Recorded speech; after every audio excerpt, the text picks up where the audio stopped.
कि धर्मपत्नी जो हमारे रिस्पेक्टेड धर्म, उन्होंने बात की है आज। उन्होंने सब कुछ लिखा है अभी 84 में कांग्रेस ने क्या करवाया। यहां पे हिंदू सिख की कोई बात ही कैसे आ सकती है। जसवंत सिंह खालरा जी जैसे और लोग, सिमरनजीत सिंह मान, हमेशा वो बात करते रहे हैं, पर उनको कोई किसी ने रोका। जसवंत सिंह जी वो तो सिर्फ इसको किसने जोड़ दिया, जसवंत सिंह खालरा, वो तो जो भी वहां पे टेररिज्म के दौरान जिसकी भी मौत हुई, वो एक आग ऐसी थी, चाहे उस क्रिमेशन ग्राउंड में जहां वो सिवे थे, उसमें तो हिंदू भी जो बसों से उतार के मार दिए जाते थे हिंदू, उनकी बॉडीज भी तो बिहार यूपी में जब जो काम करने वाले उनकी बॉडी कहां जाती थी, वहीं क्रिमेट होती थी। तो जो पुलिस वाले मारे जाते थे वहीं बॉडीज क्रिमेट होती थी। तो खालरा साहब ने तो उस बॉडीज का बात किया है, उन्होंने कभी उसको ऐसे ये बात नहीं कही भी ये किसकी बॉडी है। तो जो पिक्चर की बात है, और मैं खालरा साहब के धर्मपत्नी जो हमारे रिस्पेक्टेड धर्म, उन्होंने बात की है आज। उन्होंने सब कुछ लिखा है अभी 84 में कांग्रेस ने क्या करवाया, अकाली दल ने क्या किया, कौन कौन से अफसर लगाए, आज उनका ट्वीट पढ़िए, उन्होंने बात की है। आज आप उनकी आम आदमी पार्टी जो डीएसपी थे वो कहां चले गए, उनके बारे में उन्होंने लिखा है। तो बाकी एक मैं आपके सामने और एक आज बेनती करने आया हूं, बिल्कुल भी हमारा किसी का कोई भी मकसद किसी चीज का, मेरा ना मेरी पार्टी का, पर मैं तो अपनी बात करने आया हूं। बिल्कुल कोई मकसद नहीं है। हर जो भी सिख धर्म सेवा सर्वत दा भला इंसानियत बराबरी दा संदेश दिंदी है। ये है सिखों का संदेश।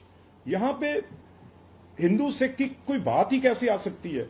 और एक जो बात की है, कल 14 तारीख को हमारे अकाल तख्त साहब के जथेदार, जिनको हम सब मानते हैं, वो कल अरदास करने वो जा रहे हैं, और उस नदी जहां उस दरिया पे जा रहे हैं जहां पर खालरा साहब की बात की जा रही है बॉडी की। मैं जथेदार साहब के आगे हाथ जोड़ के मैं बेनती करूंगा सबकी तरफ से, वो अकेली किसी खाड़कू की, टेररिस्ट की अरदास वो भी करे, क्योंकि वो भी लोग थे, पंजाबी थे सारे, मरने वाले तो पंजाबी थे, पर साथ में, क्योंकि अकाल तख्त साहब को, दरबार साहब को, जथेदार को सब मानते हैं। जथेदार साहब को, चाहे वो कोई हिंदू हो, चाहे सिख हो, चाहे पुलिस वाला हो, जो टेररिस्ट हो, सब मानते हैं।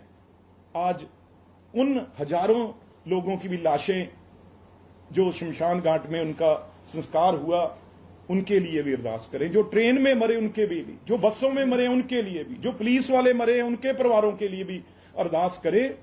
बाकी जो खालरा साहब, मैं फिर बार बार कह देता हूं, दूसरी बात, जहां तक मेरे लिए निजी मेरी बात है, जितनी देर सरदार बेअंत सिंह मुख्यमंत्री रहे, उनका असैसिनेशन 31 अगस्त 1995 में हुआ। 31, ये मैं क्लियर करना चाह रहा हूं, 31।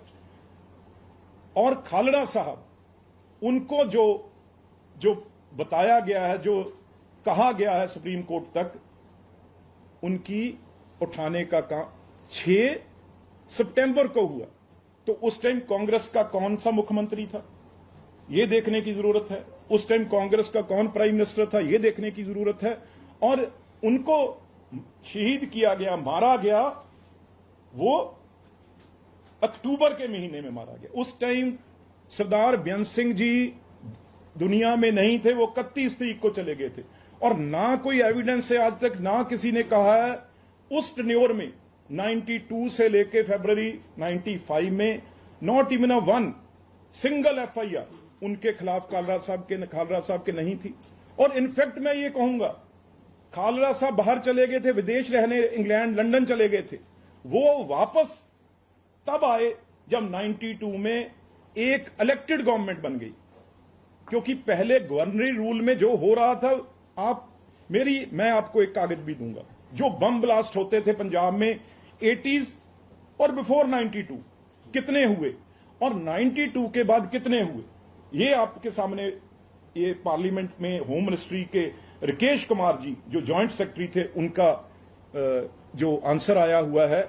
और एक भी उससे पहले खालरा साहब के अगेंस्ट कभी उनको पुलिस स्टेशन नहीं बुलाया गया। जब मेरे ग्रैंडफादर चीफ मिनिस्टर थे उनको एक बार कोई उनके एफआईआर नहीं है। ये जो हुआ 31 अगस्त के बाद हुआ है, उस टाइम कौन था इसके पीछे भी जाना चाहिए। एक प्रोपेगेंडा उसमें, क्योंकि पिक्चर में आप कह रहे हो पिक्चर की कोई बड़ा प्रॉब्लम नहीं, खालरा साहब ने जान दी है। और मेरे ग्रैंडफादर जब 92 में सीएम बने उस टाइम खालरा साहब वापस आए इंग्लैंड से और बार बार वो कनाडा, इंग्लैंड, अमेरिका जाते रहे। आज एक छोटा सा क्रिमिनल अगर हो उसके ऊपर एलओसी जारी की जाती है, लेकिन कभी भी नहीं हुई कोई ऐसा काम, एक किसी एसएचओ पुलिस वाले ने भी उनके ऊपर कभी कोई उंगली भी की हो। तो इसलिए मेरे ग्रैंडफादर का जो टाइम था उन्होंने फर्क क्या था, गवर्नरी रूल में बाहर से पुलिस ऑफिसर जाते थे, बाहर से आईएएस ऑफिसर सेक्रेटरी लगते थे, गवर्नर जाते थे। उस टाइम पंजाब में बहुत कुछ हो रहा था। लेकिन जब 1992 में बेअंत सिंह आ गए उन्होंने सारी ताकत, पंचायत इलेक्शन कराई, सरपंच बने, पंच बने, उनके इलेक्शन, उनकी सरकार के दौरान कॉरपोरेशन बनी, एमसी कमेटीज बनी और सारी ताकत है जो वो लोगों के पास चली गई। वो तो पंजाबी थे जो सरपंच बने, जो पिछले 12 साल से नहीं बन रहे थे, जो काउंसलर थे वो नहीं बन रहे थे। वो सारी ताकत जो थी उनके हाथ में चलेगी और जब उनके हाथ में चलेगी पीस आ गई।